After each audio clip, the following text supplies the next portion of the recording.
ଅନୁରାଧା ସିରିଏଲରୁ କିଛି ଦିନ ସମୟ କାଢ଼ି ନିଜ ଗାଁରେ ଯାଇଥିଲେ, ଗାଁକୁ ବୁଲିବା ପାଇଁ ଯାଇଥିଲେ ଏହି ସିରିଏଲର ହିରୋ ରାଜ। ତ ରାଜକୁ ଆପଣମାନେ ସମସ୍ତେ ଜାଣିଥିବେ, ଅନୁରାଧା ସିରିଏଲରେ ଲିଡ୍ ହିରୋ ଭାବରେ ଅଭିନୟ କରୁଛନ୍ତି।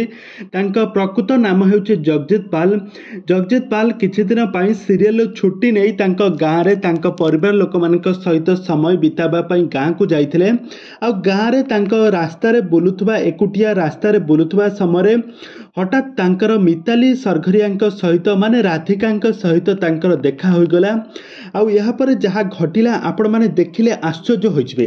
ତେବେ ଦର୍ଶକ ବନ୍ଧୁ, ଏତେ ଦିନ ପରେ ଜଗଜିତ ପାଲ ଏବଂ ମିତାଲିଙ୍କର ଦୁହିଁଙ୍କର ହଠାତ୍ ଏମିତି ରାସ୍ତା ମଝିରେ ଦେଖା ହୋଇଯିବାଟା ଦର୍ଶକମାନେ ବହୁତ ଏକ୍ସାଇଟେଡ୍ ହୋଇଯାଇଛନ୍ତି। ଆଉ ଦୁହେଁ ମଧ୍ୟ ବହୁତ ଏକ୍ସାଇଟେଡ୍ ହୋଇଯାଇଛନ୍ତି।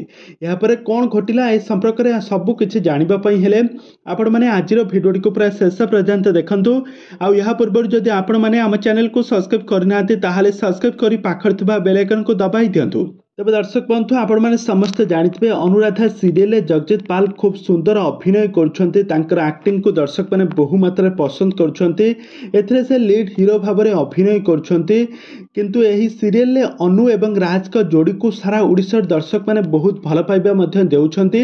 ଏହି ସିରିଏଲଟି ସାରା ଓଡ଼ିଶାର ନମ୍ବର 1 ସିରିଏଲ ଭାବରେ ପରିଚିତ ହୋଇପାରିଛି। ଏଥିରେ ଜଗଜିତ ପାଲଙ୍କ ଆକ୍ଟିଂକୁ ଦର୍ଶକମାନେ ବହୁ ମାତ୍ରାରେ ଭଲ ପାଇବା ଦେଉଛନ୍ତି। କିନ୍ତୁ ଜଗଜିତ ପାଲ ସିରିଏଲରୁ କିଛି ଦିନ ଛୁଟି ବାହାର କରି ସେ ତାଙ୍କ ପରିବାର ଲୋକମାନଙ୍କ ସହିତ ସମୟ ବିତାଇବା ପାଇଁ ତାଙ୍କ ଗାଁକୁ ଆସିଥିଲେ। ଆଉ ଗାଁରେ ଏକୁଟିଆ ତାଙ୍କ ଗାଁ ରାସ୍ତାରେ ବୁଲୁଥିବା ସମୟରେ ହଠାତ୍ ତାଙ୍କର ରାଧିକାଙ୍କ ସହିତ ଦେଖା ହୋଇଗଲା। ଆଉ ରାଧିକାଙ୍କୁ ଦେଖି ସେ ବହୁତ ବଡ଼ ପାଟିରେ ଚିତ୍କାର କରି ମିତାଲି ମିତାଲି ବା ରାଧିକା ରାଧିକା ବୋଲି ବହୁତ କିଛି ଡାକିଲେ।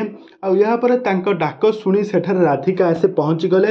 ଆଉ ଦୁହେଁ ପରସ୍ପରଙ୍କ ସହିତ ପୂର୍ବଦିନର କଥା, ପୂର୍ବଦିନର ସମ୍ପର୍କକୁ ସବୁ ମନେ ପକାଇ ବହୁତ ହସ ଖୁସି ସମୟ ବିତାଇଲେ।